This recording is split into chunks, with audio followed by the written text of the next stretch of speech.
Okay, so we are going to start with our today's lecture. Can anybody listen?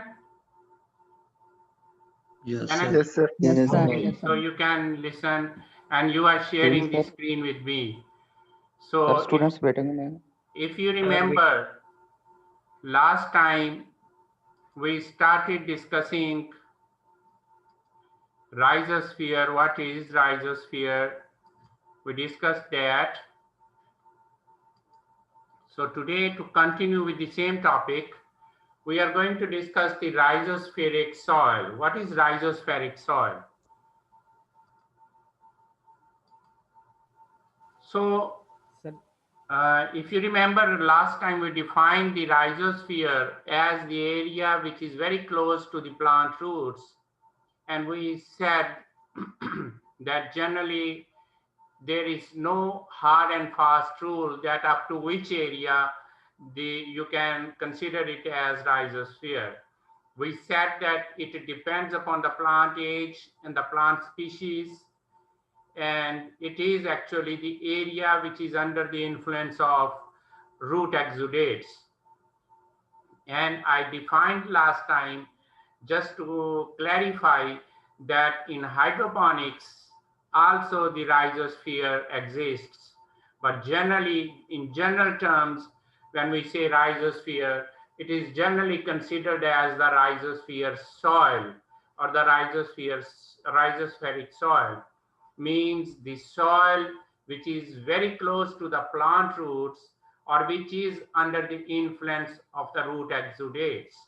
So these soils are generally have maximum root growth and mostly contain vegetation.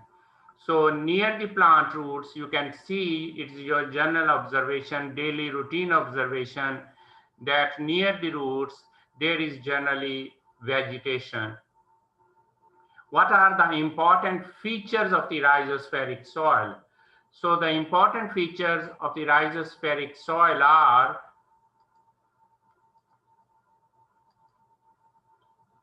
that the microbial mass will be more. As a rule of thumb, generally the microbial population is always more in the rhizosphere than in the non-rhizosphere soil. I explained it last time. The reason is that the rhizosphere has more frequent and more luxuriant supply of root exudates, which act as plant nutrients, nutrients for the microorganisms. So the microorganisms have sufficient or luxuriant supply of nutrients. So that's why their population is generally more in the rhizosphere than in the non-rhizosphere soil. And there are more nutrients present and their availability is also more in the rhizosphere. So when we say that the rhizosphere has more root exudates, so these root exudates of course act as the plant nutrients as well. When they undergo decomposition, they release certain nutrients which are directly available to the plant roots. And there is always more metabolic activity in the rhizosphere. When the microbial population is more and they have sufficient supply of nutrients, so there will be more metabolic activity. And there is more organic matter content. The organic matter content, when we say there is more microbial population, it means the the organic matter, they go on dying and the new microorganisms are produced. So in this way, these microorganisms themselves, they act as organic matter. And even the plant roots which slough off, which are dead, those also contribute to the organic matter. So Yes, sir. that is why that the rhizosphere has more organic matter contents than the non-rhizosphere soil. And there is less pH because of acids. because most of the roots or the exudates, they are acidic in nature. So that is why generally there is less pH in the rhizosphere soil than the non-rhizosphere soil. But remember, there is not a huge difference. It's generally a difference of 1 unit maximum, not a huge difference, but still there is difference. So there is, due to less pH in the rhizosphere as compared with the non-rhizosphere, so there is more availability of nutrients in the rhizosphere because the nutrients are solubilized comparatively more in the rhizosphere than the non-rhizosphere. There is more porosity, more water holding capacity, and more aggregation. You can link it with the organic matter. When there is more organic matter, so there will be more pore spaces. You know that the organic matter adds to the porosity. And where there is more organic matter, there is more water holding capacity and there is more aggregation. It is directly related to the organic matter content. Redox potential will be changed due to more consumption of oxygen and release of carbon dioxide. Redox potential, you know, means how oxidized or reduced the soil is. So that is called as redox potential. So when there is more microbial population, they use oxygen from there during respiration and the carbon dioxide they release. So as a result, there is more consumption of oxygen while the release of carbon dioxide is also more in the and due to that the redox potential changes. So this was about the rhizosphere. Then there is another term, spermosphere. Can anybody tell me, can anybody unmute his mic and tell me what is spermosphere? Have you ever heard spermosphere?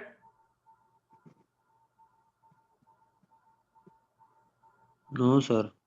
Okay, so spermosphere is actually the area near the seeds. Okay, so spermo means seed and sphere means area. So the spermosphere is the area of soil surrounding the germinating seed.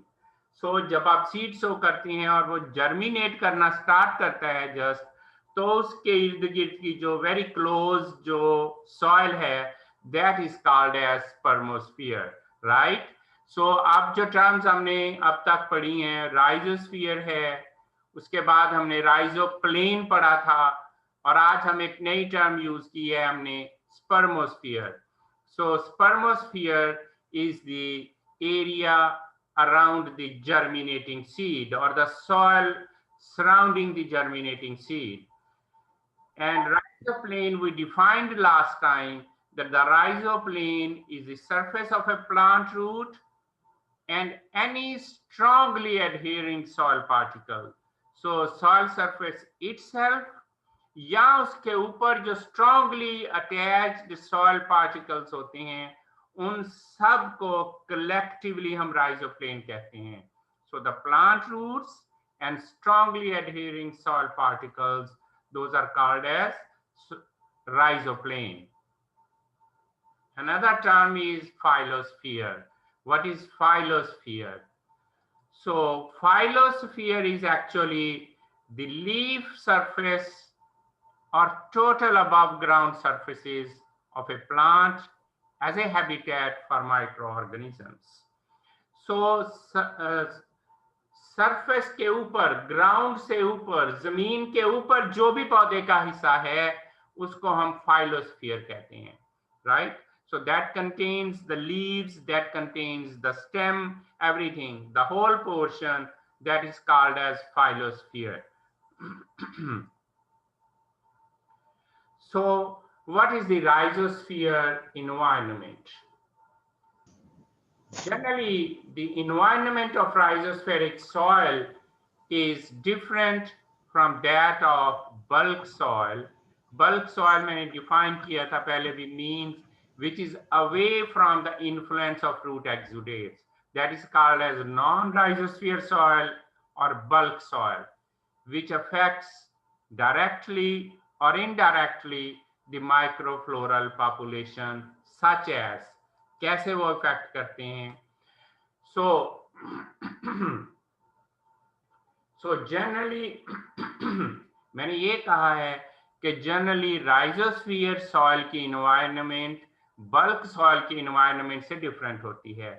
So how it is different? So first of all अगर हम बात करें moisture content की, तो how moisture content is different. There are severe changes in water potential in the rhizosphere. So rhizosphere में water potential में बड़ी तेजी से changes आती हैं, और at field capacity, I mean less than or equal to minus 0.03 megapascal, which is field capacity, there is a little change in water potential. So अगर soil field capacity पे है, तो राइजोस्फीयर में और नॉन राइजोस्फीयर में कोई खास फर्क नहीं होता है मॉइस्चर कंटेंट में. This is eight field capacity. But the water potential of more than minus 0.2 can stress microbial cells in rhizosphere by reducing motility and diffusion of nutrients. लेकिन अगर मॉइस्चर कंटेंट minus 0.2 या इससे भी कम हो जाता है, तो इसका मतलब है कि वहां पे माइक्रो ऑर्गेनिजम्स को डेफिशिएंसी हो जाएगी मॉइस्चर की. सो जब मॉइस्चर नहीं मिलेगी उसको, तो वो मूव नहीं कर सकेगा और उसको न्यूट्रिएंट्स नहीं मिल सकेंगे जो डिफ्यूजन से मिलते हैं. मेरे ख्याल में ये आपको चीजें कंफ्यूज नहीं कर रही होंगी कि ये minus 0.3 है और ये minus 0.2 है. सो इसका मतलब है यहाँ पे मॉइस्चर कम है और यहाँ पे ज्यादा है, क्योंकि दोनों माइनस में हैं. ठीक है. सो अगर minus 0.2 वाटर पोटेंशियल होगा, तो इसका मतलब है कि वहां पे मॉइस्चर कम है. वो माइक्रो ऑर्गेनिजम्स के लिए भी सफिशिएंट नहीं है कि वो मूव कर सके मॉइस्चर की मदद से, और वो न्यूट्रिएंट्स की डिफ्यूजन के लिए भी सफिशिएंट नहीं है. So this is how the rhizosphere and the non-rhizosphere soil, they differ. Then how the rhizosphere soil is affecting soil texture, or you can say how the soil texture affects the microorganisms in the rhizosphere. It affects transport and root colonization by microorganisms. So soil texture कौन सी है? वो Sandy soil है, clayey soil है, silty soil है, कौन सी soil है? ये चीज अफेक्ट करती है न्यूट्रिएंट्स की ट्रांसपोर्ट को, माइक्रो ऑर्गेनिजम्स की ट्रांसपोर्ट को, और root colonisation by micro organisms के रूट के ऊपर कितने माइक्रो ऑर्गेनिजम्स रिजाइड करेंगे, ये सॉइल टेक्सचर पे डिपेंड करता है. For example, movement is easy in coarse textured soils, that is sands. You know that it has a larger pore size, so the microorganisms can move easily in the large pore size. But these are difficult to move in fine textured soils like clays. How the temperature that changes, or how that temperature is different. So best colonization of the microorganisms takes place at temperature below optimum growth temperature. So जो optimum growth temperature है, अगर उस वक्त root की उस वक्त temperature soil का उससे कम है, तो रूट कॉलोनाइजेशन ज्यादा होगी. क्यों? द रीजन इज कि रूट बड़ी स्लोली ग्रो कर रही होगी. जब स्लोली ग्रो कर रही होगी, तो माइक्रो ऑर्गेनिजम्स को सफिशिएंट टाइम मिलेगा कि वो रूट के ऊपर स्टे कर सकें. अगर टेम्परेचर ज्यादा है विद इन लिमिट्स, तो रूट तेजी से ग्रो कर रही होगी, माइक्रो ऑर्गेनिजम्स भी तेजी से मूव कर रहे होंगे. सो उनके पास कम टाइम होगा कि वो रूट के ऊपर जाके स्टे कर सकें। Low temperature actually reduces competition from the indigenous microflora. So उसकी वजह से जो इंडिजिनस माइक्रोफ्लोरा है उसके साथ इसका कंपटीशन कम हो जाता है, and it decreases the rate of root growth. मैंने अभी एक्सप्लेन किया आपको, जब टेम्परेचर लो होगा तो रूट ग्रोथ के बढ़ने का रेट जो है वो स्लो हो जाता है, जिसकी वजह से माइक्रो ऑर्गेनिजम्स को ज्यादा चांस मिलता है कि वो रूट के ऊपर जाके स्टे कर सकें। देन पीएच, अभी हमने थोड़ी देर पहले बात की थी कि राइजोस्फीयर की पीएच डिफरेंट होती है। जनरली हमने कहा था कि राइजोस्फीयर एसिडिक होता है compared with the non rhizosphere soil. So the rhizosphere pH may fluctuate as much as 1 pH unit higher or lower than the bulk soil. So ये डिपेंड करेगा कि रूट एक्सुडेट्स कौन से हैं, उस वक्त रूट क्या रिलीज कर रही है, वो एसिड्स रिलीज कर रही है या वो बेसिस रिलीज कर रही है, या जो रूट्स वो जो एक्सुडेट्स वो रिलीज कर रही हैं वो ऑर्गेनिक एसिड्स हैं या सम बेसिस हैं। उसकी बेस पे राइजोस्फीयर की पीएच कम या ज्यादा होगी नॉन राइजोस्फीयर सॉइल से। Actually high production of H ions, bicarbonate or organic compounds, they affect the soil pH. You know, if the H ions are more, means the pH will be less. If bicarbonate ions are more, the pH will be more. And if the organic compounds are acidic, then of course the pH will be less. If these are basic, the pH will be more. And when H ions are produced and when bicarbonate ions are produced, this depends upon what nutrients the plant is taking up. If ammonium uptake is taking place by the plant, if plant is taking up ammonium, then it releases more H ions. That lowers the soil pH. ठीक है, सो अगर ammonium supply कर रहे हैं आप plant roots को और पौधा अमोनियम अपटेक कर रहा है तो वो H आयंस ज्यादा रिलीज करेगा, जिसकी वजह से सॉइल की पीएच कम होगी। और अगर पौधा नाइट्रेट अपटेक कर रहा है तो वो बाइकार्बोनेट्स रिलीज करेगा, लिहाजा इस तरह से उसकी पीएच ज्यादा हो जाएगी।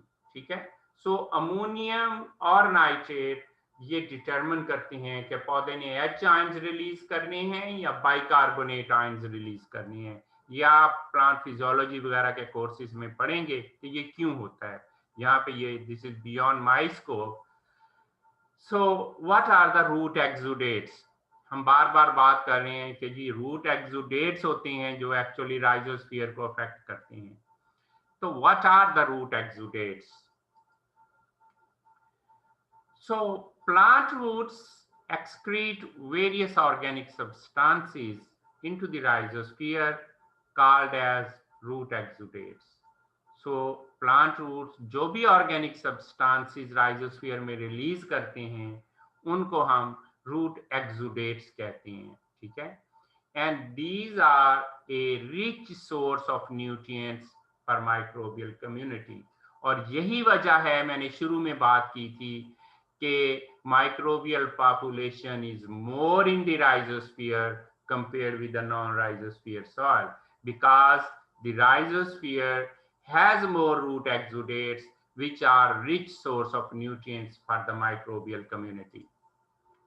And these vary with plant species and even cultivars of same species। और ये वेरी करते हैं प्लांट स्पीशीज के साथ और इवन सेम स्पीशीज में उसकी जो डिफरेंट कल्टीवर्स होती हैं उनके साथ। जैसे फॉर एग्जांपल अगर स्पीशीज की बात करें तो वीट के रूट एक्सुडेट्स और होंगे, मेज के और होंगे, ग्राम के और होंगे। और अगर हम स्पीशीज कल्टीवर्स की बात करें तो गैलेक्सी वैरायटी और एक्सुडेट्स रिलीज करेगी, इनकलाब वैरायटी और एक्सुडेट्स रिलीज करेगी, वतन वैरायटी और एक्सुडेट्स रिलीज करेगी। सो एक ही प्लांट, एक ही क्रॉप की स्पीशीज हैं लेकिन उनके रूट एक्सुडेट्स वेरी करते हैं। एक्सुडेट्स में होता क्या है? What is the composition of exudates? So it varies with the soil environment and growth stage of the seed and root. So आपकी soil किस किस्म की है और आपके सीड या रूट की ग्रोथ स्टेज कौन सी है, ये चीज डिपेंड करती है कि आपके रूट की जो एक्सुडेट्स होनी है उनकी कंपोजिशन क्या होगी। So the composition of exudates varies with the soil environment and growth stage of the seed and root. अगर जस्ट सीड जर्मिनेट करना शुरू हुआ है तो उस वक्त एक्सुडेट्स कुछ और होंगे, सीड मैच्योर हो गया, रूट बन गई हैं और रूट ज्यादा ग्रो कर गई है तो उस वक्त एक्सुडेट्स की कंपोजिशन और होगी। And it is difficult actually to determine which compounds are true exudates and which compounds are released from lysed root cells. If you remember last time मैंने आपको रूट की पिक्चर दिखाई थी और उसके नीचे बॉटम में मैंने आपको कुछ सेल्स दिखाए थे कि ये लाइस्ड रूट सेल्स हैं, कि रूट जब ग्रो करती है, बीइंग एग्रीकल्चर स्टूडेंट्स और लाइफ साइंस स्टूडेंट्स आप जानते हैं कि रूट्स पुरानी रूट्स खत्म होती रहती हैं, लाइसिस होता रहता है, मरती रहती हैं और नई रूट्स बनती रहती हैं। पुराने रूट हेयर्स खत्म होते रहते हैं, नए रूट हेयर्स बनते रहते हैं। ठीक है, सो वो जो लाइस्ड रूट सेल्स होते हैं, ठीक है, दोस उनका वो जो लाइस्ड रूट सेल्स हैं उनकी जब डीकम्पोजिशन होती है तो उनसे भी कुछ ऑर्गेनिक कंपाउंड्स रिलीज होते हैं, तो वो भी राइजोस्फीयर में होते हैं। तो फिर ये बड़ा डिफिकल्ट हो जाता है एनालाइज करना कि कौन से कंपाउंड्स रूट लाइसिस की वजह से यहाँ पे आ रहे हैं और कौन से कंपाउंड्स माइक्रो ऑर्गेनिजम्स या रूट्स रिलीज कर रही हैं। ठीक है, so it is very difficult to determine which compounds are true exudates, means are released from the roots, and which compounds have been produced from the lysis of root cells. Lysis means breakdown of the root cells. ठीक है, and what compounds can be present in the exudates? So whatsoever the exudates or the compounds are present in the rhizosphere, those may be sugars, those may be glucose, fructose, like that. So those may be sugars, those may be any amino acid, those may be vitamins, those may be alkaloids, phosphatides, and unidentified substances such as growth factors, fluorescent substances, nematode cyst, fungal growth stimulant and inhibitors. So इनमें से कोई भी compound हो सकते हैं, some are identified and some have even yet not been identified, right? Like the fluorescent substances, जो fluorescent light में अगर उनको आप देखेंगे तो वो शाइन करेंगे। नीमाटोड की सिस्ट हो सकती है, फंगल ग्रोथ को स्टिमुलेट करने वाले या इनहिबिट करने वाले हो सकते हैं। ठीक है, सो जब हम रूट एक्सुडेट्स कहते हैं तो उनमें ये सारी चीजें भी हो सकती हैं, कोई 1, 2, 3, 4 चीजें भी हो सकती हैं। ठीक है, so exudates may be of one type और may be a combination of all these. The term exudate is actually used to define all compounds that come from the root. So root से जो भी compound आते हैं उन सब को हम exudates कहते हैं collectively. However, the organic fractions from the roots are better defined as, लेकिन जो organic portion है उसको हम अगर बेहतर तरीके से ज्यादा प्रिसाइजली डिफाइन करना चाहें तो ये टर्म्स यूज की जाती हैं। हम उनको एक्सुडेट्स कह सकते हैं, हम उनको सक्रीशंस कह सकते हैं, हम उनको लाइसेट्स कह सकते हैं, म्यूसिलेजिस हो सकते हैं या म्यूसिजेल्स हो सकते हैं।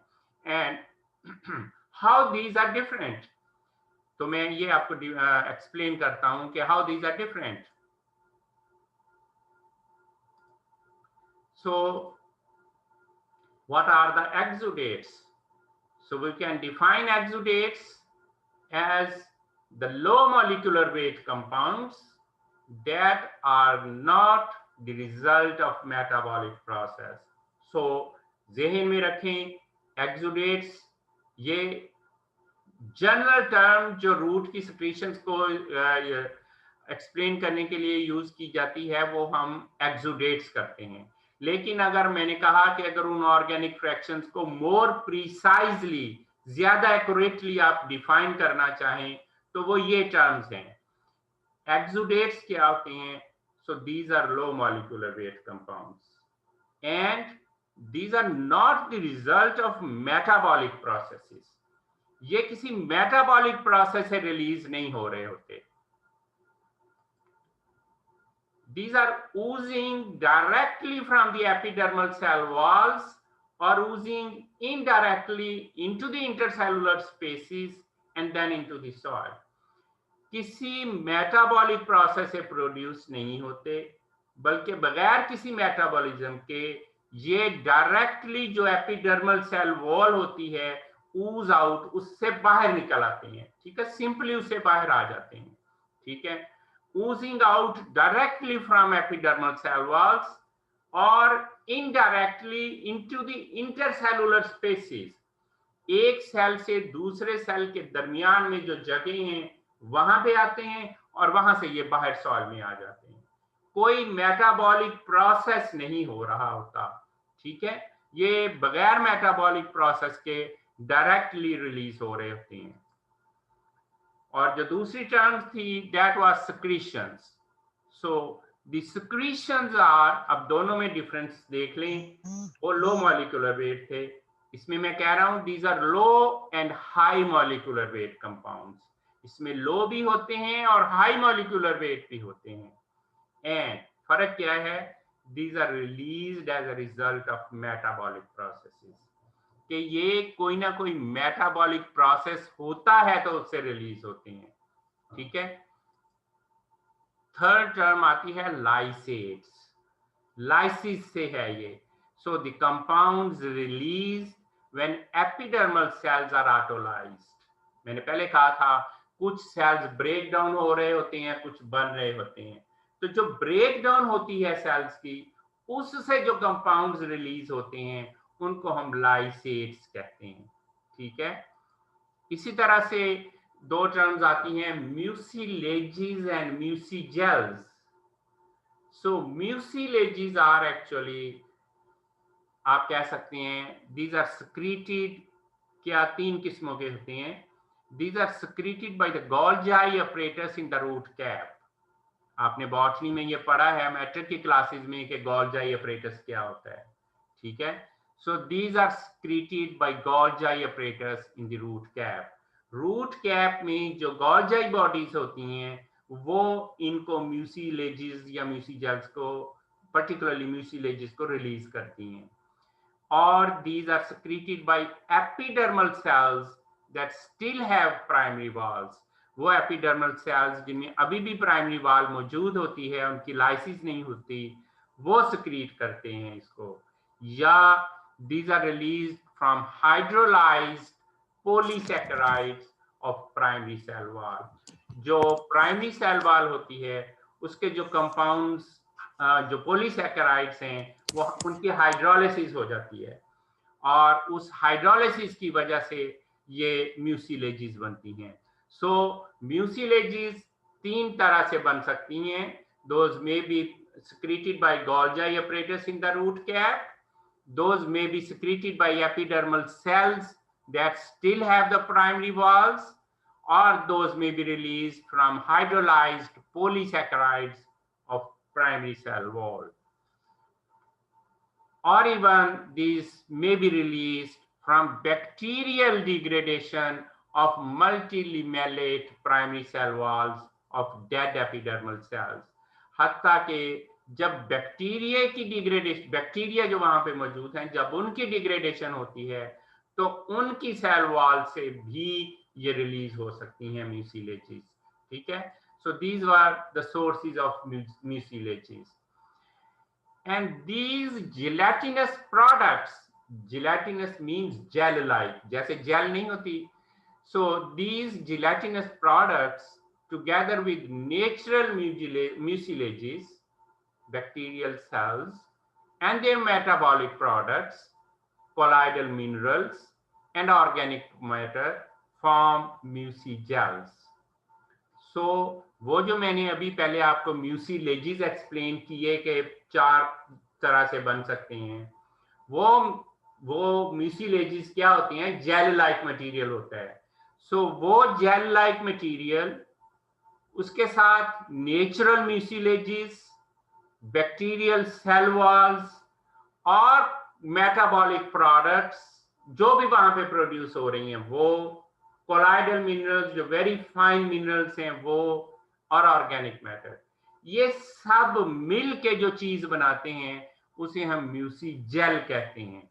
ठीक है, so mucigel includes the gelatinous products, the natural mucilages, bacterial cells and metabolic products along with the colloidal minerals and organic matter.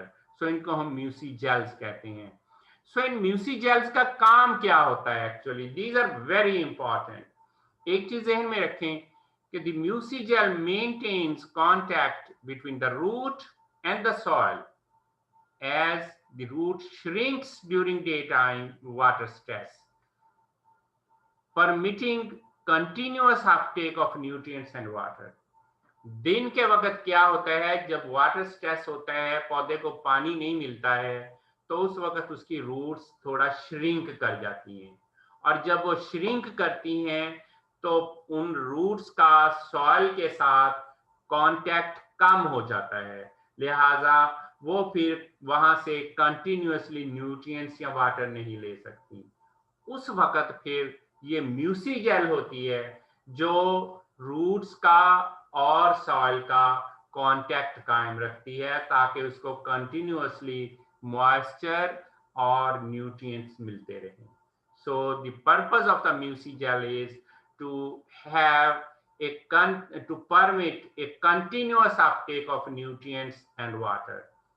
क्योंकि दिन के वक्त क्योंकि मॉइस्चर स्ट्रेस होता है, इस वजह से रूट्स थोड़ी सी श्रिंक हो जाती हैं और उनका वो वाला कांटेक्ट नहीं रहता सॉइल के साथ जो नॉर्मल मॉइस्चर स्ट्रेस पे होता है। सो उस कंडीशन में फिर म्यूसिजेल उसको अलाउ करती है कि वो उसके साथ कांटेक्ट रखे और न्यूट्रिएंट्स और वाटर पौधे को मिलते रहें दिन के वक्त भी। Okay, so this was all about the rhizosphere. What is rhizosphere? How the rhizosphere is different from the non-rhizosphere soil. If you remember, we are discussing the first chapter, which is microbial ecology, और हमने define किया था ecology को कि it is the study of the interaction of living things with the environment, right? So अब soil के अंदर plants भी मौजूद हैं, माइक्रो ऑर्गेनिजम्स भी मौजूद हैं। हमने ये एस्टैब्लिश कर लिया कि जो माइक्रो ऑर्गेनिजम्स हैं वो राइजोस्फीयर में जनरली ज्यादा होते हैं और नॉन राइजोस्फीयर में कम होते हैं। कैसे, क्यों, ये सारी चीजें हमने डिस्कस की। अब सॉइल के अंदर प्लांट्स और माइक्रो ऑर्गेनिजम्स दो लिविंग चीजें रह रही हैं, तो वो आपस में कैसे इंटरेक्ट करती हैं। जैसे आपकी क्लास में डिफरेंट स्टूडेंट्स हैं तो वो कैसे इंटरेक्ट करते हैं, किसी की किसी के साथ बनती है, किसी की दूसरे के साथ नहीं बनती है, किसी के आपस में बेनिफिशियल रिलेशनशिप होते हैं, कोई सिर्फ अपने मतलब के लिए ही बात करता है, नहीं तो नहीं करता है।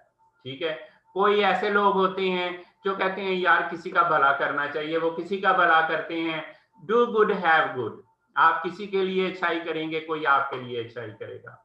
So same is the case in soil. Soil is a complex body. So soil में प्लांट्स भी हैं जो लिविंग हैं, सॉइल में माइक्रोब्स भी हैं जो लिविंग हैं।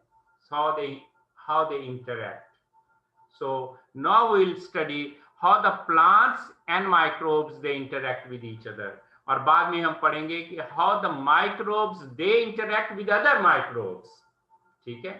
So soil में मैंने last time भी explain किया था कि soil में इतने ज़्यादा माइक्रो ऑर्गेनिजम्स हैं जितनी आपके पूरे प्लेनेट के ऊपर ह्यूमन पॉपुलेशन है. इवन अगर आप जस्ट अपना हाथ देखें तो अपने हाथ के आपके हाथ के ऊपर, या आप चलें ऐसे कर लें, एक चम्मच मिट्टी की ले लें फील्ड में से, तो उसमें इतने माइक्रो ऑर्गेनिजम्स हो सकते हैं जितनी के इंटायर ह्यूमन बीइंग्स की पॉपुलेशन है प्लेनेट पे. सो इससे आप this can give you the idea how much population of the microorganisms is present in this soil. So how they interact with the plants. So what are the plant microbe interactions? So इसमें एक चीज ध्यान में रखें, मैं लफ्ज interchangeably use करूंगा. Micro organisms को हम माइक्रोब भी कह लेते हैं, बाज़ का हम बग्स भी कह लेते हैं, माइक्रोबियल बग्स. ठीक है? So what are the plant microbe interactions? So the growth of a root through the soil increases the population of many microorganisms. हम ये डिस्कस कर चुके हैं कि जैसे जैसे रूट इंक्रीज करेगी, रूट ग्रोथ इंक्रीज करेगी, वैसे वैसे रूट एक्सुडेशन इंक्रीज होगी. जब रूट एक्सुडेशन इंक्रीज होगी तो मीन्स माइक्रो ऑर्गेनिजम्स को मोर न्यूट्रिएंट्स मिलेंगे. जब उनको मोर न्यूट्रिएंट्स मिलेंगे तो इसका मतलब है उनकी पॉपुलेशन ज्यादा होगी वहां पे. ठीक है? So the growth of a root through the soil increases the population of many microorganisms. The important microbial interactions that benefit plants are, हम उन इंटरेक्शंस की बात कर रहे हैं. अगर आपको याद हो, मैंने लास्ट क्लास में आपको बताया था कि ये जो इंटरेक्शंस होती हैं ये बेनिफिशियल भी हो सकती हैं, ये हार्मफुल भी हो सकती हैं, और ये न्यूट्रल भी हो सकती हैं.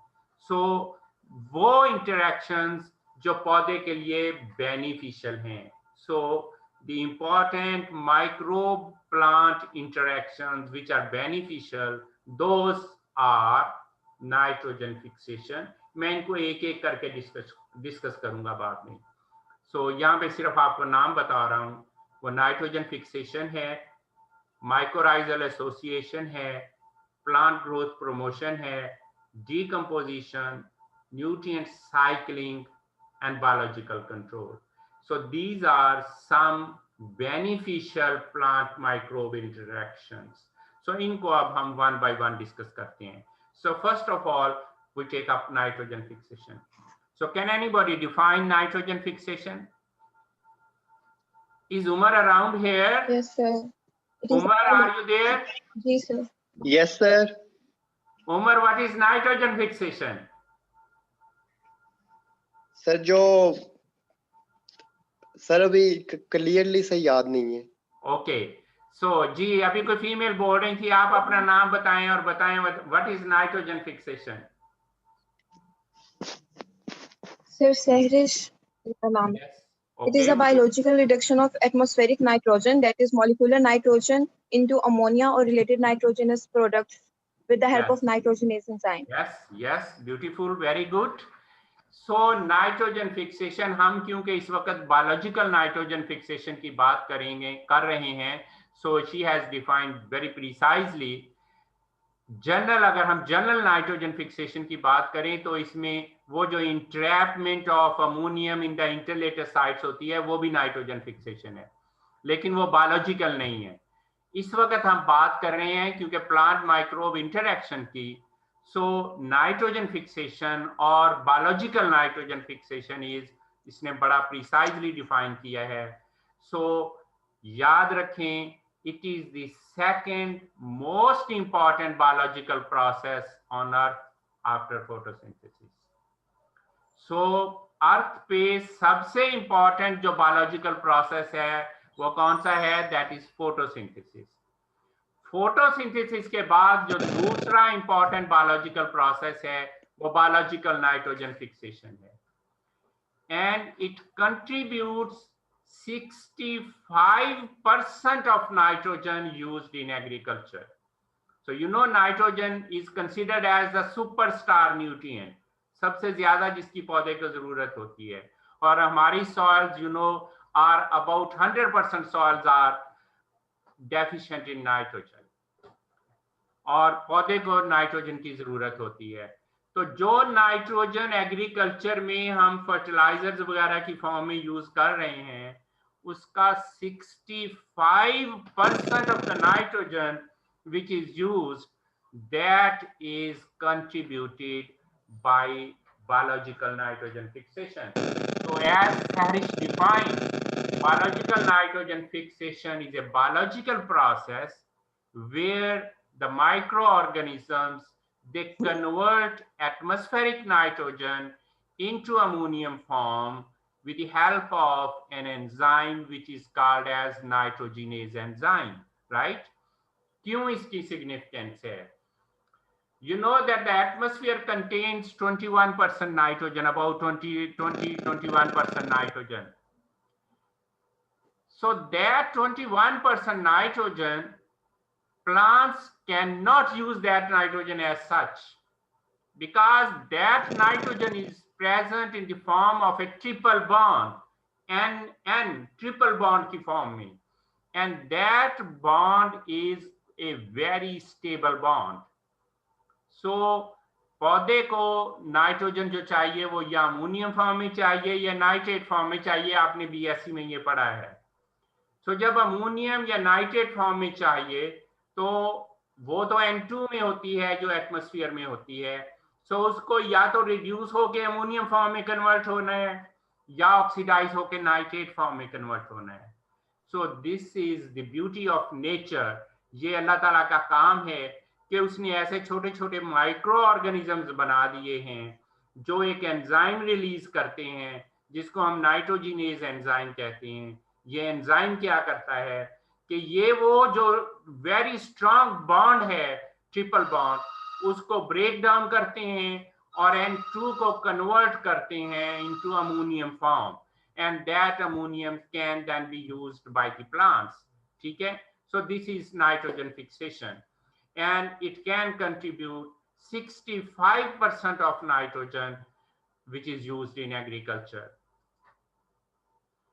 Actually, annual biologically fixed nitrogen estimates are 100 to 180 million metric tons, while industrially fixed nitrogen is 85 million metric tons. So this can gives you the idea of the significance. ये figures थोड़ी बहुत change हो सकती हैं. So with the time, with the more industrialization, these figures can a little bit change. But this is just to give you the idea कि इस biological process से annually तकरीबन 100 से 180 मिलियन मीट्रिक टन नाइट्रोजन जो है वो biologically fix होती है जो पौधे को अवेलेबल होती है. लेकिन जो इंडस्ट्रियली फिक्स है, इंडस्ट्रियली फिक्स से मतलब है जो हम खादें बनाते हैं. आपने बीएससी में ये पढ़ा है कि खादें भी जब बनती हैं, फॉर एग्जांपल यूरिया बनता है या डीएपी बनती है जो नाइट्रोजनस फर्टिलाइजर हैं, तो वो भी नाइट्रोजन एटमॉस्फेयर में से लेते हैं. वो क्या करते हैं, एटमॉस्फेयर का जो वो ट्रिपल बॉन्ड जो मैंने कहा था बहुत स्टेबल बॉन्ड है, वो उसको हाई टेम्परेचर और प्रेशर अप्लाई करते हैं जिसे हम हेबर-बॉश प्रोसेस कहते हैं. उस प्रोसेस की थ्रू वो उस ट्रिपल बॉन्ड को तोड़ के उससे फिर वो यूरिया बनाते हैं. ठीक है. सो इंडस्ट्रियली जो आपको अंदाजा है कितनी फैक्ट्रीज लगी हुई हैं दुनिया में, कितनी खादें प्रोड्यूस हो रही हैं, but those are 85 million metric tons, जबकि इसके मुकाबले में जो बायोलॉजिकल है that is 100 to 180 million tons. अब जो फॉरेस्ट होते हैं, जंगल, वहां पे कोई खाद तो नहीं डालता, तो उनको नाइट्रोजन कहाँ से मिलती है? they get that nitrogen through biological nitrogen fixation. ठीक है. So this is the significance of biological nitrogen fixation. And जैसे मैंने पहले कहा था कि आपकी क्लास में भी कुछ लोग ऐसे होते हैं कि किसी का भी भला करते हैं और जवाब में अपना भी भला चाहते हैं। कुछ ऐसे होते हैं कि वो कहते हैं कि मेरा भला हो जाए, मैंने किसी का फायदा नहीं करना है। कुछ होते हैं ऐसे जो कहते हैं ना किसी से लेना ना किसी से देना। ठीक है, सो इसी तरह से नाइट्रोजन फिक्सेशन में भी होता है। There may be symbiotic rhizobia. Rhizobia is a specific microorganism. Symbiotic, you know, symbiotic means mutually beneficial relationship. So, जो लेग्यूमिनस प्लांट्स होते हैं जैसे लेंटल है, चिकपी है, मूंग बीन है, ग्रेम्स हैं, जिन पे फलियां लगती हैं, याद रखें जो लेग्यूमिनस प्लांट्स हैं उनकी खास डिफरेंशिएशन यही है, एक तो उन पे पॉड्स लगती हैं और दूसरा उनका जो सीड होता है वो जनरली डाइकोट। प्लीज अपने माइक को म्यूट करें, जो आपने क्वेश्चन क्वेश्चन बाद में होंगे, अभी आप सिर्फ लेक्चर सुन लें, मैं बाद में आपको सफिशिएंट टाइम दूंगा क्वेश्चंस पूछने के लिए, डोंट वरी। सो मैं ये कह रहा था कि जो लेग्यूम्स होती हैं ये फलीदार फसलें जिनको हम आम तौर पे कहते हैं, और उनका जो सीड होता है वो डाइकोटिलीडनस होता है। डाइकोटिलीडनस का मतलब है उसको जब आप तोड़ते हैं तो उसके दो हिस्से होते हैं, ठीक है, जबकि जो मोनोकोटिलीडनस होता है वो एक ही अकेला सीड होता है और इसके फूल की भी स्पेशल शक्ल होती है। सो ये मैं और तरफ चला गया, कहना ये चाहता हूं कि जो लेग्यूमिनस प्लांट्स हैं उनमें जो नाइट्रोजन फिक्सेशन होती है वो राइजोबियम की वजह से होती है। हम लेटर ऑन पूरा इंडिपेंडेंट चैप्टर पढ़ेंगे नाइट्रोजन फिक्सेशन पे। अब जो ये रिलेशनशिप है, this is symbiotic relationship. Rhizobia पौधे से क्या करते हैं, नाइट्रोजन लेते हैं और उसके बदले में ये पौधे को ये पौधे से कार्बन और अपनी फूड लेते हैं और उसके बदले में एटमॉस्फेयर में से नाइट्रोजन लेके पौधे को देते हैं। ठीक है, ये स्पेसिफिक स्ट्रक्चर बनाते हैं पौधे पे जिनको हम नोड्यूल्स कहते हैं। कभी अगर आजकल ये मूंग बीन वगैरह फील्ड में है, अगर आप उसको अपरूट करें तो उसकी रूट हेयर्स के ऊपर आपको छोटे छोटे से कहने गिल्टियां सी दाने से बने नजर आते हैं। Those are actually the nodules. जब आप आएंगे लैब्स में तो हम आपको दिखा सकेंगे, या मैं वो जब नाइट्रोजन फिक्सेशन का चैप्टर पढ़ेंगे तो आपको उनकी पिक्चर्स दिखा दूंगा। So symbiotic rhizobia and related bacteria form nodules on the roots of legume plants.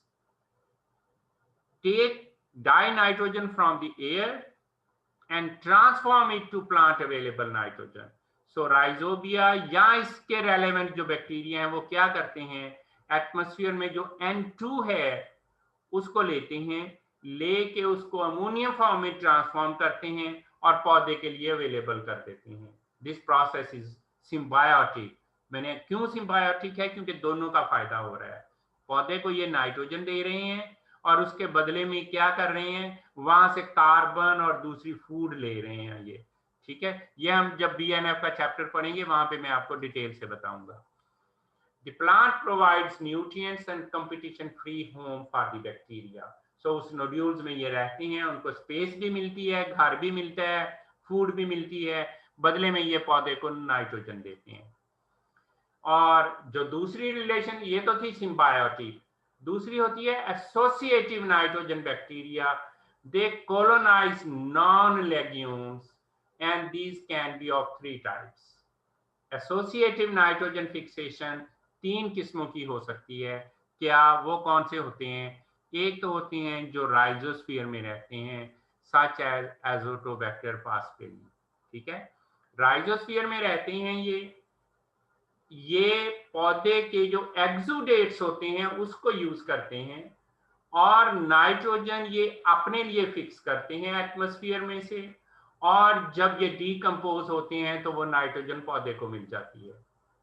सो ये राइजोस्फीयर भी हो सकते हैं, फैकल्टेटिव एंडोफाइट्स भी हो सकते हैं। फैकल्टेटिव का लफ्ज आपने BSc में पढ़ा होगा, मतलब फ्लेक्सिबल होता है। फैकल्टेटिव एंडोफाइट्स का मतलब है कि वो पौधे के अंदर भी रह सकते हैं, बाहर भी रह सकते हैं। Endophytes means organisms which live within the plants. जब हमने फैकल्टेटिव कह दिया तो means facultative endophytes that colonize the rhizosphere or root interior of forage grasses and cereals such as azospirillum. So ये राइजोस्फीयर में रूट के बाहर भी हो सकते हैं या ये रूट के अंदर भी चले जा सकते हैं। ये फैकल्टेटिव एंडोफाइट्स हैं, दोनों जगह पे रह सकते हैं। पहले राइजोस्फीयर ऑर्गेनिज्म थे जो सिर्फ राइजोस्फीयर में रहती हैं, उनको हमने एंडोफाइट्स नहीं कहा था। तीसरी टाइप है ऑब्लिगेट एंडोफाइट्स। ऑब्लिगेट का मतलब है स्ट्रिक्टली एंडोफाइट्स हैं, ये पौधे के अंदर ही रहते हैं प्लांट रूट्स के, that occur within plant tissues such as Acetobacter diazotrophicus और बल्कहोर्डेरिया स्पीशीज। ठीक है, so associative nitrogen fixing bacteria जो हैं वो नॉन लेग्यूम्स में नाइट्रोजन फिक्स करते हैं। अब ज़हन में रखें, और ये 3 किस्मों के हो सकते हैं, राइजोस्फीयर में भी हो सकते हैं, फैकल्टेटिव एंडोफाइट्स भी हो सकते हैं और ऑब्लिगेट एंडोफाइट्स भी हो सकते हैं। So this was briefly. एक तीसरी किस्म भी होती है, वो हम जब नाइट्रोजन फिक्सेशन का चैप्टर पढ़ेंगे उस वक्त मैं आपको बताऊंगा। सो ये तो थी पहली beneficial interaction BNF, biological nitrogen fixation. अब दूसरी है माइकोराइजल एसोसिएशन। सो माइकोराइजी का लफ्ज किसी ने सुना है कभी? ये मेरे सामने नजर आ रही है तस्वीर मुझे मोहम्मद अमीर की। मोहम्मद अमीर, आप अपने माइक को अनम्यूट करें और मुझे बताएं, कभी माइकोराइजी सुनी है आपने लफ्ज? इसका मतलब आप सामने मौजूद नहीं है। यस सर, बताएं सर ये फंजाई के साथ एसोसिएशन होती है। ओके, होती क्या है ये माइकोराइजी? ओके सर ये ठीक है, मैं बताता हूँ। Mycorrhizae actually special type of fungi हैं, ठीक है, and they have association with the plant roots. और फर्स्ट टाइम 1885 में A.D. फ्रैंक एक साइंटिस्ट था जिसने इनको डिफाइन किया था। माइकोराइजी क्या करती हैं कि ये प्लांट रूट्स के साथ एसोसिएशन बनाती हैं, and more than 80% of all land plants form association with fungi. 80% से ज्यादा प्लांट्स जो हैं वो फंजाई के साथ एसोसिएशन बना लेती हैं। अब क्या होता है, इससे मैं आपको डिफाइन करता हूं। Mycorrhizal fungi form symbiotic association with plant roots. So अब आपने ज़हन में रखें, सिम्बायोटिक के लफ्ज को भूलना नहीं है। सिम्बायोटिक का लफ्ज जहां भी आएगा इसका मतलब है दोनों के लिए बेनिफिशियल, दोनों पार्टनर्स के लिए बेनिफिशियल। जब symbiotic association with plant and fungi mycorrhizae है तो इसका मतलब क्या हुआ कि माइकोराइजी को भी उससे कुछ फायदा मिल रहा है और प्लांट को भी कुछ फायदा मिल रहा है। ठीक है, वो क्या है? One is the development of mechanical barrier to resist infection by pathogens. जब प्लांट रूट्स के ऊपर माइकोराइजी लग जाती हैं तो फिर वहां पे आके कोई पैथोजन नहीं लग सकता है। पैथोजन को ये जगह नहीं देती हैं कि पैथोजन जाके रूट पे लगे और वहां पे कोई डिजीज काज करे। एक तो ये फायदा हो गया। दूसरा, production of antibiotic compounds that suppress the pathogen. ये माइकोराइजी क्या करती हैं? ये एंटीबायोटिक कंपाउंड्स प्रोड्यूस करती हैं जो वहां से पैथोजन को मार देते हैं, पर्टिकुलरली बैक्टीरिया को। कंपटीशन फॉर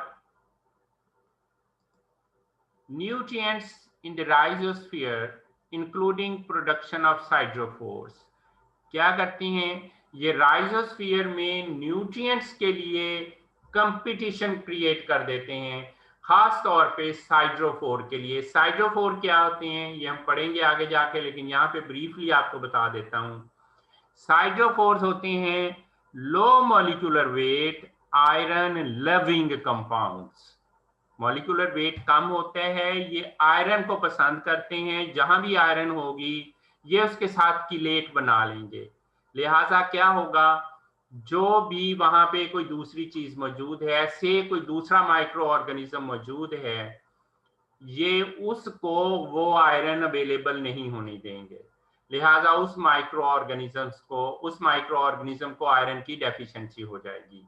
जब उसको आयरन की डेफिशिएंसी हो जाएगी वो मर जाएगा, और अगर वो पैथोजन है तो इसका मतलब है वो डिजीज कंट्रोल हो जाएगी। सो ऐसे माइक्रो ऑर्गेनिज्म जिनमें ये एबिलिटी होती है कि वो साइड्रोफोर प्रोड्यूस कर सकते हैं, they can be used for biological control of certain pathogens. ठीक है। So induction of generalized host defence mechanism, so ये जनरलाइज्ड मैकेनिज्म जो डिफेंस का है वो भी क्रिएट करते हैं। न्यूट्रिएंट साइक्लिंग प्रोसेस में माइक्रोराइजी बहुत इंपॉर्टेंट हैं। न्यूट्रिएंट सोलुबलाइजेशन में बड़े इंपॉर्टेंट हैं। They can enhance nutrient Uptake in the rhizosphere. अब क्योंकि फंजाई रूट्स के ऊपर ग्रो कर जाती हैं, you know fungi has filaments, so इसका मतलब है रूट का एरिया इंक्रीज कर जाता है। तो फिर जब रूट का एरिया इंक्रीज कर जाता है तो फिर रूट ज्यादा सॉइल को एक्सप्लोर कर सकती हैं, और उस एरिया से वो मॉइस्चर भी ले सकती हैं, न्यूट्रिएंट्स भी ले सकती हैं। सो इस तरह से ये रूट की एफिशिएंसी बढ़ा देती हैं by expanding the volume of soil that root can explore. And protection from environmental extremes, ये उसको इन्वायरमेंटल एक्सट्रीम से बचाती हैं। So these are the beneficial effects of माइकोराइजी।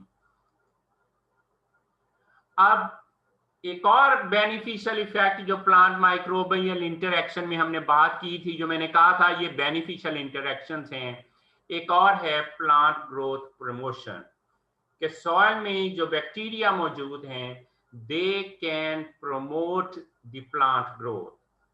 So there are specific strains of bacteria in the rhizosphere that enhance seed germination and plant growth. These are known as PGPR. So PGPR की term बहुत common use होती है आजकल। So PGPR stands for plant growth promoting rhizobacteria. ऐसे bacteria जो rhizosphere में मौजूद होते हैं और पौधे के लिए बेनिफिशियल होते हैं, उसकी ग्रोथ को इंप्रूव करते हैं, उनको हम प्लांट ग्रोथ प्रोमोटिंग राइजोबैक्टीरिया कहते हैं। ठीक है। बाज का इसको PGPB भी कह देते हैं। तो उस केस में राइजोस्फीयर की प्रेजेंस लाजमी नहीं होगी। उसका मतलब होगा अगर हम PGPB कहेंगे तो इसका मतलब होगा प्लांट ग्रोथ प्रोमोटिंग बैक्टीरिया, लेकिन जब हम R का यूज करेंगे तो हम कहेंगे plant growth promoting rhizobacteria. Rhizosphere में हम पढ़ चुके हैं कि 3 टाइप की इंटरेक्शंस होती हैं, बेनिफिशियल, हार्मफुल और न्यूट्रल। ऐसे bacteria which have beneficial interaction और which can be beneficial for the plant growth, उनको हम PGPR कहते हैं, प्लांट ग्रोथ प्रोमोटिंग राइजोबैक्टीरिया। ठीक है। So there are many different mechanisms which are responsible for plant growth promotion. कैसे ये growth promote करते हैं, ये हमारा अगला चैप्टर है। अगला चैप्टर हमारा पूरा PGPR पे है कि प्लांट ग्रोथ प्रोमोटिंग राइजोबैक्टीरिया कैसे प्लांट ग्रोथ को प्रमोट करते हैं। और आजकल जो बाजार में बहुत सारी बायो फर्टिलाइजर्स आपको मिल रही हैं, वो मोस्टली दोज कंटेन वन और the other plant growth promoting rhizobacteria. So वो मैकेनिज्म्स क्या हो सकते हैं, ये मैंने कुछ को लिस्ट किया है, लेकिन आगे जाके हम इसका पूरा जब डिटेल पढ़ेंगे तो वहां पे हम डिटेल में बताऊंगा आपको। One is the bio control to protect against plant pathogen. ये पौधे को सर्टेन प्लांट पैथोजन से कंट्रोल करने में, उनको बचाने में हेल्प करते हैं। जैसे एक मैकेनिज्म मैंने साइड्रोफोर प्रोडक्शन बताया था। Bio fertilization to fix nitrogen symbiotically. आप ऐसे बैक्टीरिया, सॉइल में ऐसे बैक्टीरिया मौजूद हैं राइजोस्फीयर में जो नाइट्रोजन फिक्स करते हैं पौधे के लिए। पी सोलुबलाइजेशन, यू नो हमारी सॉइल में बहुत सारी फास्फोरस फिक्स हो जाती है क्योंकि हमारी सॉइल्स अल्कलाइन हैं, तो ये उसको सोलुबलाइज कर देते हैं। through the production of hormones, for example, phytostimulation, which directly improves plant growth through the production of hormones, for example, Azotobacter and Azospirillum produces gibberellic acid and indole acid. So ये ऐसे compounds produce करते हैं जो बड़ी थोड़ी concentration में भी पौधे की ग्रोथ को इंप्रूव कर देते हैं, जैसे ये जिब्रालिक एसिड है और इंडोल एसिड है। सिमिलरली ये साइटोफोर प्रोड्यूस करते हैं। So these are some of the mechanisms which can promote the plant growth. इन सब की डिटेल हम जब पीजीपीआर का चैप्टर पढ़ेंगे तो वहां पे जाके पढ़ेंगे। नेक्स्ट मैकेनिज्म जो बेनिफिशियल प्लांट माइक्रोब इंटरेक्शन का है वो है decomposition. So micro organisms decompose and mineralize organic matter in the soil। ठीक है। सो उस्मान फरियाद, सुन रहे हैं आप मेरी बात? जी सर। ओके, आप गेस कर सकते हैं कि अगर ये डीकम्पोजिशन ना हो तो क्या होगा? सर डीकम्पोजिशन नहीं होगी तो एग्रीगेशन कम होगी सर, वाटर होल्डिंग कैपेसिटी कम होगी। डीकम्पोजिशन नहीं होगी जो प्लांट्स को न्यूट्रिएंट वापस अपटेक होते हैं। ऑर्गेनिक मैटर की बात नहीं कर रहा मैं ऑर्गेनिक मैटर की बात नहीं कर रहा। मैं ये बात कर रहा हूँ कि अगर से फॉर एग्जांपल ऑर्गेनिक मैटर पड़ा है और वो डीकम्पोज नहीं होता है, आपके घर का कूड़ा करकट है, किचन का वेस्ट है, तो आपको पता है ना कि उनको माइक्रो ऑर्गेनिज्म डीकम्पोज करते हैं। अगर वो डीकम्पोज ना हो तो क्या होगा? सर एक तो वो गंदगी फैलाएंगे, दूसरा जो उनमें न्यूट्रिएंट्स मौजूद हैं वो वैसा जो वहीं पड़े रहेंगे, वो यूटिलाइज नहीं होंगे। यस, शाबाश। सोचना चाहिए, थोड़ा सा ज़हन पे जोर देना चाहिए। जवाब आपको आता होता है, आप कंफ्यूज हो जाते हैं। कहते हैं कि अगर ये डीकम्पोजिशन का प्रोसेस ना होता तो आज इस प्लेनेट पे हमारे रहने के लिए जगह ना होती, हर तरफ कूड़ा करकट के ढेर ही पड़े होते। क्योंकि कूड़ा करकट डीकम्पोज होता है तो वो न्यूट्रिएंट्स में चेंज होता है, सर्टेन यूजफुल प्रोडक्ट्स में चेंज होता है। जैसे और कुछ नहीं तो आप किचन वेस्ट से कंपोस्ट बना लेते हैं और उस कंपोस्ट से आप वेजिटेबल्स ग्रो कर लेते हैं।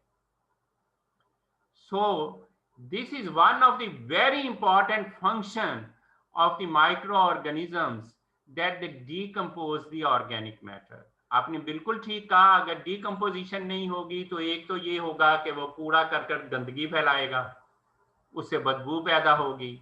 दूसरा क्या होगा, उस जो भी वो ऑर्गेनिक मैटर है उसमें वो न्यूट्रिएंट्स हैं, जब वो डीकम्पोज होगा वो मिनरलाइज होगा, इनऑर्गेनिक में चेंज होगा, तो वो न्यूट्रिएंट्स रिलीज होंगे और वो न्यूट्रिएंट्स पौधे को देने पड़ेंगे, क्योंकि पौधे को न्यूट्रिएंट्स मिलेंगे ही तो पौधा ग्रो करेगा ना। और हमारी फूड क्या है, प्राइमरी प्रोड्यूसर्स हमारे लिए क्या है? अगर फूड चेन देखी जाए तो ह्यूमन बीइंग्स के लिए प्राइमरी प्रोड्यूसर्स प्लांट्स ही है ना। तो प्लांट्स को ग्रो करने के लिए इनऑर्गेनिक न्यूट्रिएंट्स चाहिए, और वो कहाँ से आते हैं? वो डीकम्पोजिशन ऑफ ऑर्गेनिक मैटर से आते हैं। सो हम फोटोसिंथेसिस को मोस्ट इंपॉर्टेंट प्रोसेस क्यों कहते हैं? कि ये ऑर्गेनिक मैटर प्रोड्यूस करती है, ग्लूकोज प्रोड्यूस करते हैं, हमारे लिए फूड प्रोड्यूस करता है। ठीक है, वो जो ऑर्गेनिक मैटर प्रोड्यूस होता है वो फिर क्या होता है? डीकम्पोज होता है और वापस इनऑर्गेनिक में चेंज होता है। कार्बन डाइऑक्साइड एटमॉस्फेयर में जाती है, उस कार्बन डाइऑक्साइड से दोबारा फोटोसिंथेसिस होती है। ठीक है, इस तरह से एक साइकिल चलता है। आगे जाके हम बात करेंगे। अभी ये एक और बड़ा इंपॉर्टेंट फंक्शन है माइक्रो ऑर्गेनिजम्स का कि ये न्यूट्रिएंट साइक्लिंग करते हैं। सो अगर डीकम्पोजिशन ना हो तो न्यूट्रिएंट साइक्लिंग भी नहीं होगी। ठीक है, so micro organisms decompose and mineralize organic matter in the soil. ठीक है, then their activity yields various compounds including nitrates, phosphates, sulfates, carbon dioxide and water, जो के सारे nutrients हैं। ठीक है, useful हैं। They increase biodegradation of synthetic pesticides or contaminants। अगर decomposition नहीं होगी, degradation नहीं होगी, तो जो आप pesticide क्रॉप्स पे अप्लाई कर रहे हैं, अगर वो डिग्रेड नहीं होंगे तो वो तो हमारी फूड चेन में आ जाएंगे। तो हम जहर ले रहे होंगे। और this is one of the issue, हम अनफॉर्चुनेटली अनएथिकल काम कर रहे हैं कि हम, आप लोगों को ज्यादा पता है कि हमारे जो कमर्शियल लोग हैं, ताजर हैं, वो क्या करते हैं, सब्जी तोड़ के उसके ऊपर स्प्रे करते हैं, या फील्ड में अभी सब्जी है तो उस पे स्प्रे करने के बाद उसको कुछ टाइम देना होता है, जो उसका हाफ लाइफ होता है, कम से कम उतना टाइम देना होता है कि वो डिग्रेड हो जाए, फिर सब्जी तोड़ के मार्केट में लेके जानी चाहिए। लेकिन हमारे लोग उसी वक्त करके तोड़ लेते हैं, तो वो जो पॉइजन होती है, जो पेस्टिसाइड होता है, वो सारा हम ले रहे होते हैं। और जब हम पौधे पे स्प्रे करते हैं उसमें से कुछ सॉइल पे भी गिरता है, तो सॉइल में मौजूद जो माइक्रो ऑर्गेनिजम्स हैं उसको डिग्रेड करते हैं। अगर वो डिग्रेड नहीं करेंगे तो सॉइल में से पौधा ले लेगा, पौधे से वो हमारी फूड चेन में चला जाएगा। ठीक है, सो ये भी इनका एक बड़ा इंपॉर्टेंट फंक्शन है, decomposition. Then the biological control, they produce certain phytotoxins, ऐसे कंपाउंड्स जो पौधे के लिए टॉक्सिक हैं, volatile substances and antibiotics that can be used to suppress weeds and other pathogens. So ये ऐसे फाइटोटॉक्सिक कंपाउंड्स रिलीज करते हैं, volatile substances रिलीज करते हैं, ये एंटीबायोटिक्स रिलीज करते हैं जो बहुत सारी वीड्स को और पैथोजेंस को सप्रेस कर देते हैं। So and you know, using some living thing to control certain diseases और unwanted plants is called as biological control. So हम माइक्रो ऑर्गेनिजम्स को पौधे की सर्टेन डिजीजेस को कंट्रोल करने के लिए या वहां से वीड्स को कंट्रोल करने के लिए भी यूज कर सकते हैं। So in this way this is also an important interaction.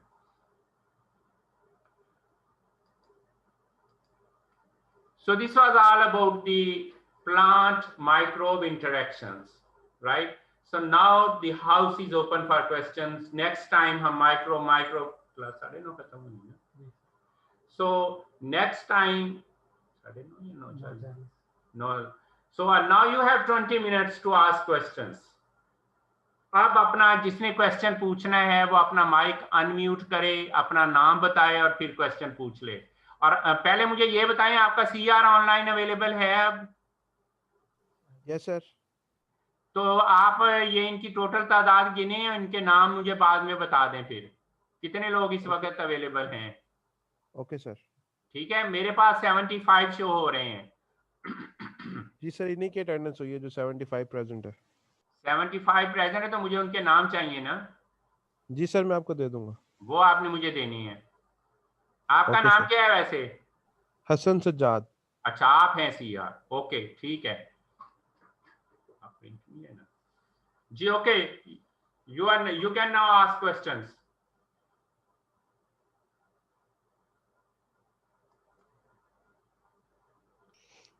अस्सलाम वालेकुम सर, वालेकुम अली रिजवान हूँ। जी जी। सर पीजीपीआर और पीजीपीबी में क्या डिफरेंस है, थोड़ा बता दें, आपने बताया था। जी जी, बी जो है ये जनरल टर्म है, बैक्टीरिया। ठीक है, प्लांट ग्रोथ प्रोमोटिंग बैक्टीरिया, इनके लिए लाजमी नहीं है कि इन्हें राइजोस्फीयर से लिया गया हो, ये कहीं से भी आम नॉन राइजोस्फीयर से भी लिया जा सकता है। जबकि जो पीजीपीआर हैं वो आर स्टैंड्स फॉर राइजोबैक्टीरिया, मतलब उनको राइजोस्फीयर ही से लिया गया है। ठीक है, सो जो राइजोस्फीयर से लिए जाएंगे उनको आप पीजीपीआर कहेंगे, और जो आम सॉइल से लिए जाएंगे उनको आप पीजीपीबी कहेंगे। जी, एनी अदर क्वेश्चन? आपका पॉइंट क्लियर हो गया? जी सर। जी, एनी अदर क्वेश्चन? अस्सलाम वालेकुम सर। वालेकुम सलाम। जी, मोहम्मद मोहम्मद खान।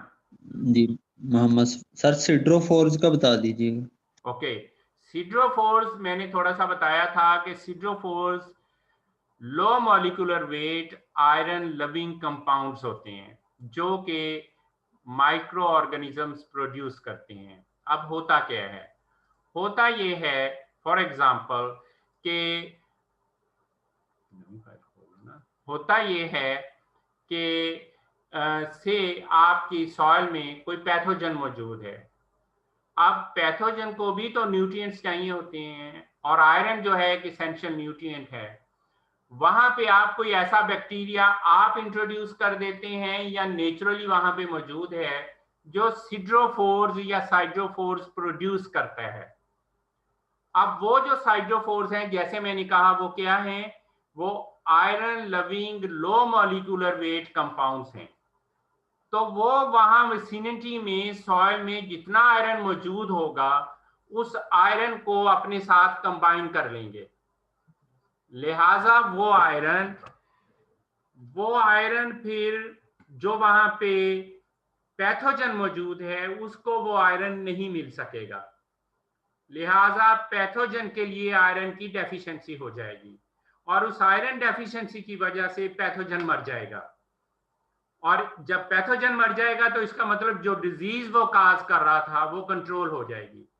सो इस तरह से ऐसे बैक्टीरिया जिनमें साइड्रोफोर प्रोड्यूस करने की एबिलिटी होती है उनको हम बायोलॉजिकल कंट्रोल के लिए यूज करते हैं।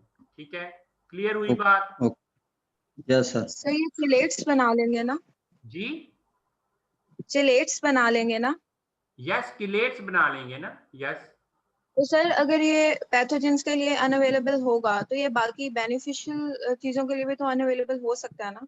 जी, पैथोजन तो अनअवेलेबल डिजीज हो कॉजिंग सकता है, लेकिन बहुत सारे जो होते हैं जिनमें एबिलिटी होती है कि वो उसको यूज कर सकते हैं, लेकिन हम उस वक्त खास तौर पे इंटरेस्टेड होते हैं उसको बायोलॉजिकल कंट्रोल के लिए कि पैथोजन को रोका जाए वहां से, कि पैथोजन हार्मफुल इफेक्ट ना करे वहां पे, डिजीज से बचाना उस वक्त मकसद होता है पौधे को। सो इसलिए हम ऐसे बैक्टीरिया फिर यूज करते हैं जिनमें ये एबिलिटी होती है। सर आयरन एक माइक्रोन्यूट्रिएंट है। जी, आयरन एक माइक्रोन्यूट्रिएंट है ना? जी, yes, iron is a micronutrient, लेकिन उसकी भी कुछ कंसंट्रेशन तो चाहिए ना। तो सर इसकी कंसंट्रेशन कितना इफेक्ट करेगी? मतलब जी, बहुत इफेक्ट करेगी। अच्छा चले आपको मिसाल देता हूँ एक आपकी, आजकल आपको कहते हैं ना कोरोना के दिन है जी तो जिंक लें, कह रहे हैं ना कि जी जिंक चाहिए आप में इम्यूनिटी क्रिएट करने के लिए, तो वो भी तो माइक्रोन्यूट्रिएंट ही है।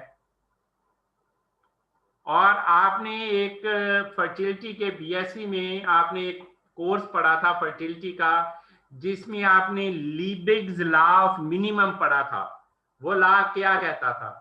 वो लॉ ये कहता था कि हर न्यूट्रिएंट की एक खास कंसंट्रेशन चाहिए।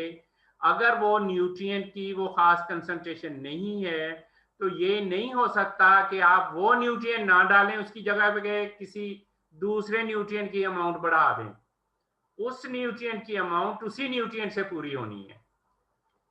ठीक है, सो इस तरह से अगर आयरन की डेफिशिएंसी हो जाएगी तो वो पैथोजन वहां पे सरवाइव नहीं कर सकेगा। जी सर। जी, any other question? We still have 10 minutes.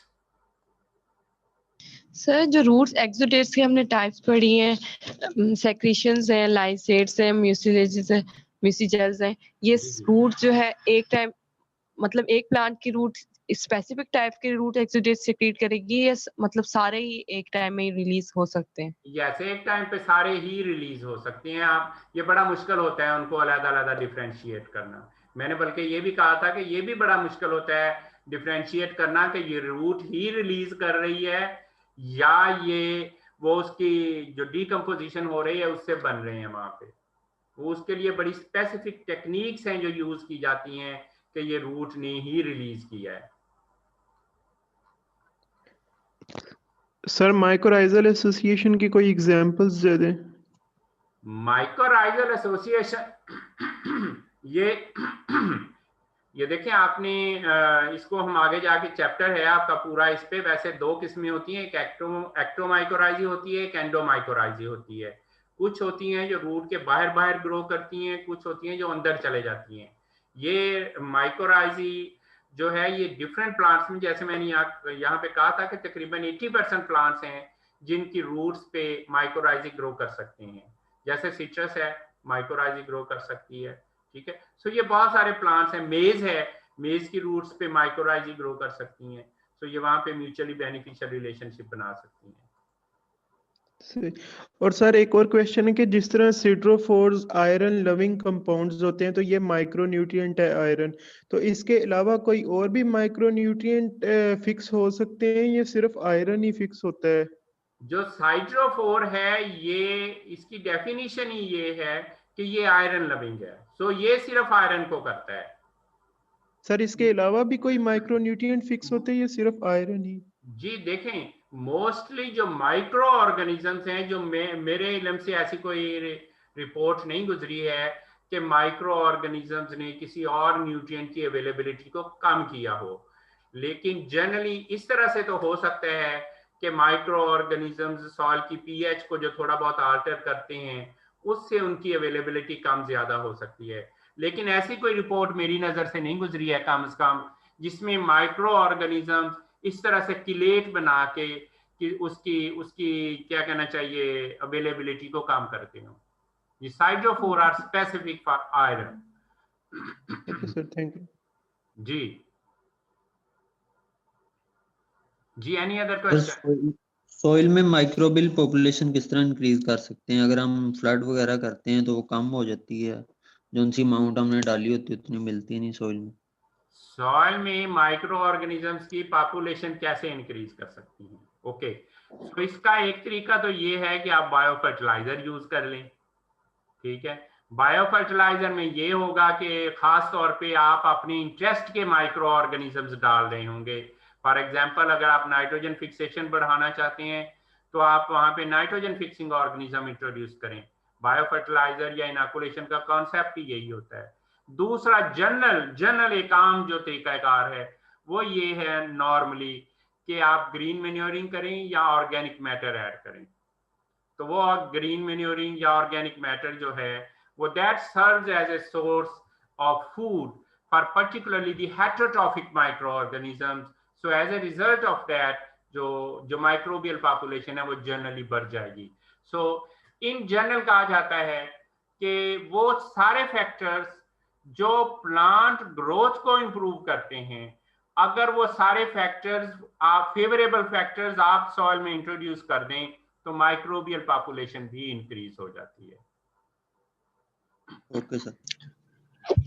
अस्सलाम वालेकुम सर। वालेकुम सलाम। सर जी ये माइक्रोराइजल फंजाई है सर जी, ये नेचुरली अवेलेबल होती है कि सर जी हमें अप्लाई करनी पड़ती है? मुझे समझ नहीं आई, माइक्रोराइजी का क्या पूछ रहे हैं आप? माइक्रोराइजल फंजाई सर जी जो होती है एक्टो या एंडो माइक्रोराइजल दोनों टाइप्स हैं, तो ये नेचुरल अवेलेबल होती है कि जो हमें अप्लाई करनी पड़ती है एक्सटर्नल तौर पर मिल जाए फर्टिलाइजर हम अप्लाई दोनों करते तरह हैं? से है, दोनों तरह से है। नेचुरली भी होती है और जैसे बायो फर्टिलाइजर बैक्टीरिया के इनाकुलम मिलते हैं ऐसे ही माइक्रोराइजी के इनाकुलम भी मार्केट में अवेलेबल हैं। दूसरी दुनिया में, बाहर की दुनिया में तो ये बहुत ज्यादा यूज होते हैं, लेकिन हमारे कंट्री में भी कुछ हैं। ये particularly mycorrhizal particularly is very important for increasing the phosphorus availability, particularly phosphorus की availability बढ़ाने में ये बहुत important होते हैं। ऐसी कोई एग्जांपल सर? मैंने एग्जांपल दी तो है अभी थोड़ी देर पहले आपको कि मेज है मिसाल के तौर पे, आप माइक्रोराइजी का इनाकुलम वहां पे इंट्रोड्यूस कर दें तो वहां पे फास्फोरस की अवेलेबिलिटी मार्केट में सर जी, मार्केट में जो अवेलेबल हो, मार्केट में जो अवेलेबल हो, मार्केट में कमर्शियल नाम मेरे ज़हन में नहीं है इस वक्त, मेरे ज़हन में नहीं है कि मार्केट में माइक्रोराइजी की कमर्शियल प्रोडक्ट कौन सी available, I don't know commercial product. Okay sir. Sir PGPR Pakistan में अवेलेबल है? वैसे तो एक दो फार्मर्स मिले हैं जो इंडिया से पीजीपीआर तो बहुत अवेलेबल हैं। ये एक आपने ये सुनी होगी जो है जेबी वाले, जाफर ब्रदर्स वाले एक डीएपी या यूरिया दे रहे हैं न्यूट्राफुल के नाम से। वो जो न्यूट्राफुल है उसके ऊपर पीजीपीआर लगाए हुए हैं उन्होंने। इसी तरह से ये निब्जी वाले बना रहे हैं बायो पावर के नाम से, आरी वाले बना रहे हैं जरासीमी टीके के नाम से, एनएआरसी वाले बना रहे हैं बायोजोट के नाम से, हमारी लैब में बन रहा है राइजो गोल्ड के नाम से, अगर कि हम उसे कमर्शियल नहीं कर किया हमने अभी हम उसे बेच नहीं रहे अभी, लेकिन हमारा किसी कमर्शियल कंपनी के साथ निगोशिएशन चल रही है, हम उनको बना के देंगे, वो फ्री से बेचेंगे।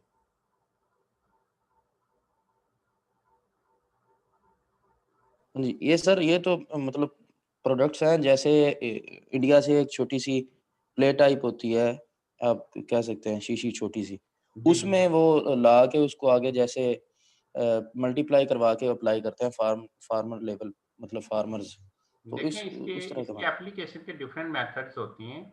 ये लिक्विड फॉर्म में भी मिलती हैं बायो फर्टिलाइजर्स, और कैरियर बेस्ड भी होती हैं। वो जो पाउडर फॉर्म होती है ना, दैट इज कैरियर बेस्ड। उसमें ऑर्गेनिक मैटर लेके उसमें बैक्टीरिया डाले होते हैं, और वो बैक्टीरिया वहाँ पे मल्टीप्लाई भी करते रहते हैं और सर्वाइव भी करते हैं, ठीक है। और जो लिक्विड कल्चर होती है उसका फिर एप्लीकेशन मेथड डिफरेंट होता है, वो पानी के साथ डालते हैं, ठीक है। सो ये डिफरेंट फॉर्म्स में, डिफरेंट लोगों ने डिफरेंट फॉर्म्स में बनाई हैं जो अवेलेबल है मार्केट में। पाकिस्तान में नहीं, दुनिया में अवेलेबल है हर जगह पे। जी, एनी अदर चिलिएट का मतलब बता दें। जी, चिलिएट का मतलब बता दें सर। ये तो बेसिक केमिस्ट्री का क्वेश्चन है। ये कोई भी केमिकल जो होता है ना, वो जब किसी दूसरे कंपाउंड के साथ मिलता है और एक कॉम्प्लेक्स कंपाउंड बना देता है, उसे हम किलेट कहते हैं। सादा जुबान में समझ लें आप। Okay, thank you sir. अच्छा, लास्ट लेक्चर हमने आपको व्हाट्सएप पे भेज दिया था, इसको भी हमने रिकॉर्ड कर लिया है, ये भी हम व्हाट्सएप पे आपको भेज देंगे। सो उसमें सारी स्लाइड्स भी आपको मिल जाएंगी, और जो हमारी बातचीत हुई है वो भी आपको मिल जाएगी, ठीक है। और जो सीआर है वो मुझे आपका, ये मेरा ख्याल है कि वो मुझे अगर इसकी भेज दे, क्योंकि हमने रिपोर्ट देनी होती है कि कितने लोगों ने आज लेक्चर अटेंड किया है, तो वो मैं ताकि उनको दे सकूं। मेरे हिसाब में बस आप मैक्सिमम 76 तक गए हैं, इस वक्त 72 ऑनलाइन है, कुछ हजरात तशरीफ ले गए हैं। तो ठीक है जी, thank you very much, have a nice day, take care of yourself. Corona से बचें, घरों पे रहें, बाहर कम जाएं, केयर करें, मास्क लगाएं, और take care of yourself and your families. Thank you very much. Okay sir, thank you. Okay sir, अल्लाह हाफिज सर। अल्लाह हाफिज। अल्लाह हाफिज सर।